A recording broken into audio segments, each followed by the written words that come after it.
कळवण तालुक्यातील ककाने ते खेळगाव या दोन्ही गावांना जोडणाऱ्या फरशी पुलाला भगदाड पडले असल्याने वाहन चालकांना वाहन चालविणे धोकादायक बनले आहे।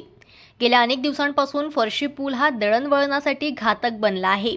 विशेषतः या पुलावरून ककाने, बिजोरे, विसापूर, गांगवण, भादवण, चाचेर, बेज हे मोठे खोरे याच पुलावरून ये-जा करत असल्याने फरशी पूल तात्काळ दुरुस्त करणे गरजेचे आहे। पावसाळा असल्याने पश्चिम भागात पावसाचा जोर वाढत असतो, त्यामुळे या पुलावरून पाणीही जाते। त्यामुळे या पुलावर अपघात होण्याची शक्यता नाकारता येत नाही।